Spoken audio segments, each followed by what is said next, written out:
Welcome back to Knowledge Gumbo Conversations. As we talked about last week, it is going to be our final week for a while. Getting ready to hit the road in the RV, and I don't know what my schedule is going to look like. And I want to be consistent, and I don't think that will allow me to be consistent until I get the internet stuff worked out and how it's going to handle streaming and the like.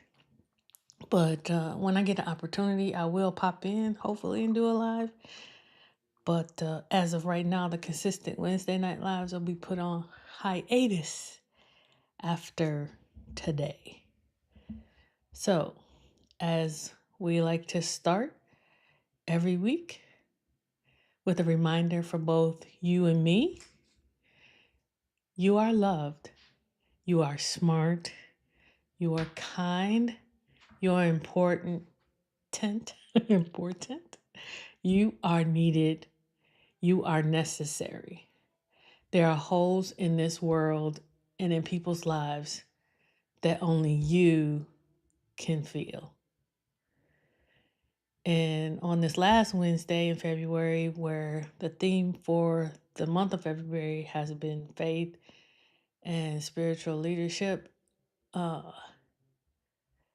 the last part of my previous statement where I said there are holes in this world and in the lives of people that only you can feel hits different because we're looking at it from the standpoint of suicide. When I look at the young man, the football player, Rondell Moore, 25 years old, who took his life, it hits different. And I think because we don't give ourselves enough grace and we don't balance out how we can go, for lack of a better way of saying it, balls to the wall following an idea and then having that not work out and having the ability to pivot and use that same determination to go balls to the wall in another direction. To see that you have, to believe that you have no choice, that the world would be better with you not in it. It breaks my heart. My prayers and my thoughts go out to his family, to his friends, to his teammates, because now there is a hole in their lives that will not be filled because he is no longer here. The things that made him special are no longer being shared. And I think this coincides with a couple other videos that I've done over the last 2 weeks, telling and recommending that you choose life every day. It's not enough to choose it once. It's something that we have to choose every day. Sometimes when things get really bad, it's something you have to choose every second of every minute of every day. It's important that we feel our pain, but we don't sit in our pain. We don't marinate in it, for lack of a better way to say that, to where the pain is all you know, the pain is all you feel. Because we have a right to feel the pain, to feel the hurt, to feel the anger, feeling of injustice, or any other thing that is weighing us down.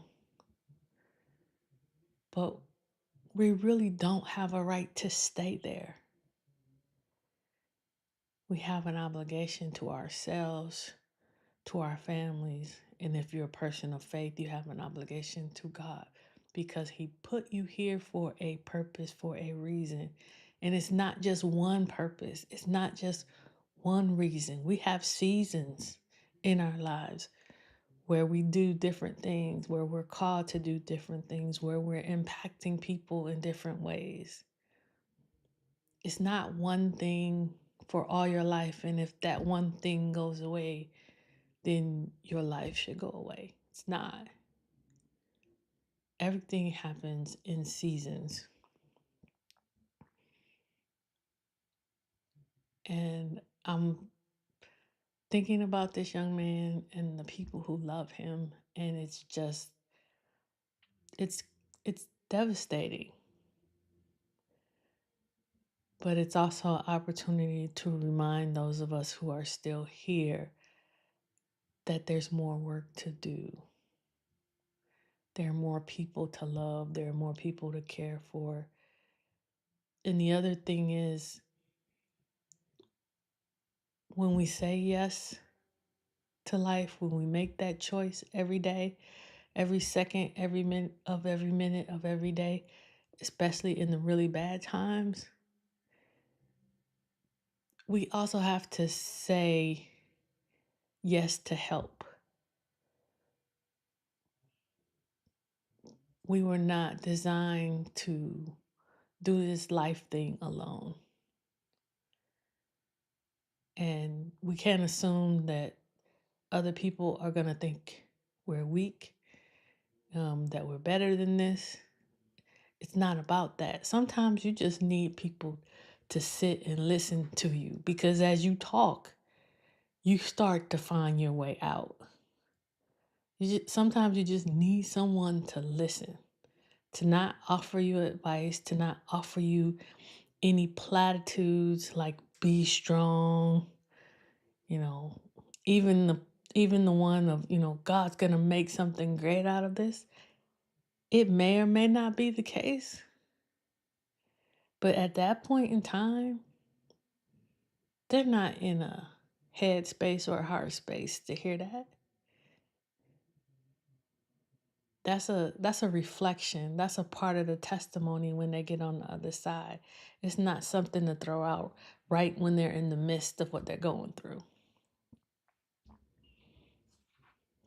But like I said, in this year of yes that I've been doing, you have to say yes to help.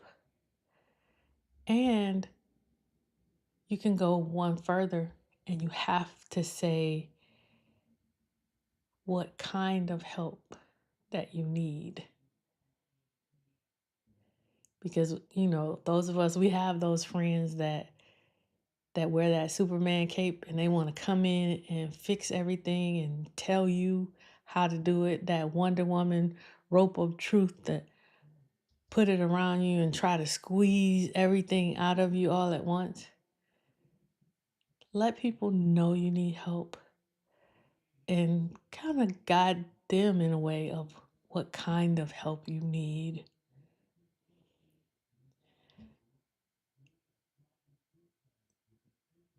And don't let people don't worry about if the first person you go to for help isn't receptive. There are other people. And sometimes it's easier to do it with a stranger, whether that's a therapist, pastor, a priest, a teacher, a mentor, even. We got to let the ego down a little bit and let people know, say, hey, brother, hey, sister, I am struggling right now. I need an ear, or I need advice, or can you point me in this direction? Or can you hold me accountable so that I don't stay down like I am now? Can you just check on me every now and then? Because sometimes that's all we need is to know that somebody cares, that we are not alone, and to remind us there is nothing new under the sun. the things that you are going through, someone else has gone through it as well, and they've gotten to the other side. Each situation is unique for the people that are involved, but the overall problem and issue has been seen before, has been traversed before. So that there is hope to go through and come out on the other side, hopefully better, stronger, wiser, and on to the next situation. So check in on your people. Don't allow people to just say, oh, I'm fine. Ask a couple probing questions and make sure that that fine is really fine. That is not just something that they're saying to get you to go on to whatever the next thing you want to talk about. Or be careful when you're dominating the conversation and someone's just sitting there and there's no interaction back and forth, that their mind and their spirit is somewhere else. Probe a little bit deeper, but do it with kindness. Be gentle until it's not time to be gentle, because there are certain situations where you have to put foot to butt. But for the most part, it doesn't call for all that. It calls for you to take the time out to extend a little grace, a little mercy, and a little time to listen. And I'm just as guilty of it as anyone else is too. And I've been working on not just accepting, oh, everything's okay. Well, what's okay? What you've been doing? Find out, reach out, be a difference maker. Or maybe it's you who plants the seed and then it's another friend that helps with the harvest. You're not the person to do everything, but you're a stopgap. You're a stop on the journey to where they need to go. You've given them respite, like a rest stop on a highway. You're not the final destination, but you've given them what they need to keep going on their journey. So that's what I got for that section. All right, family, it's time for speak your piece or save your piece. I'll give you a situation and we'll decide if this is something you speak on or something you release to protect your peace. Let me know, especially those watching on replay in the comments. Let me know. Okay, there's a situation of a young leader wanting to modernize the ministry by removing traditions that have sustained elders for decades. Do you speak up about history or do you allow evolution to happen quietly? I was thinking about this for a minute, and it feels like everything is always either or. And in situations like this, why can't it be both and? Why can't we look at the things that are not working and no longer serving a congregation and make changes to those, but the things that have sustained and are working well, keep those? It seems like it has to be all or nothing, that there's no balance, that there is no evolution. Because to me, evolution is you're taking what works and keeping that, and you're evolving from the things that don't work and doing something different. So for me, I guess I'd have to speak on it from that standpoint. Are we modernizing for the sake of modernizing? Are we doing things, the traditional way and it's working? Because are we explaining ourselves to the people that want to modernize why we've done what we've always done and why it works? And are we listening to those who want to modernize and finding out why? What are they not getting that they feel they need based on what's being done? I think it's an interesting conversation, but I think in this instance, it should be an and situation versus an or situation. And as we start to wrap up this last edition of Knowledge Gumbo Conversations, at least for the time being, I might try recording some of these and just doing, what is that, a premiere, and be in the comment section. But that's something to work out as well, too. But as we wrap up, I kind of want to bring it back to where we started, about relearning to say yes to help instead of struggling in silence. Let's not assume what people are going to think about us for asking for help. Don't put that on other people. Keep asking until you get the help you need. And if you don't get it from certain people, just make a note of that and know that for whatever you're going through, those are not the people that you need to go to again. But find the help you need. Don't struggle alone. We were not meant to live this life alone. We were meant to be in community, for it to be about community. And we were meant to be family that are chosen, not just family that are related by blood.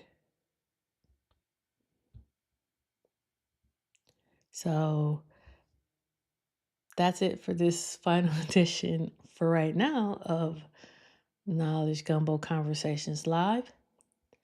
I love to hear what resonated with you. Please feel free to share it and type it in the comments below so that we can get a conversation going.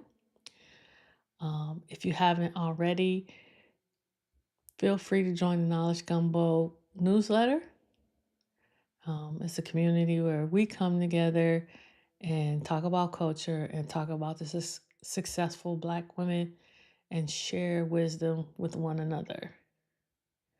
So if you are a member, I will see you in your inbox on Friday morning. If you're not, please consider signing up and joining the newsletter. It would be, I believe it would bless you.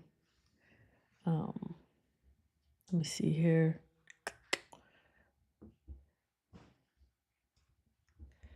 To see what we're working with. Here we go. There's a QR code. Please scan it, sign up, and we'll see you in the inbox. Let's keep this conversation going. And again, I thank you for one of the greatest gifts you can give another person, and that is the gift of time. Yeah. Beat drops heavy, heartbeat steady, ready. Check the mirror, see a queen in a reflection. No doubt, full steam, no signs of deflection.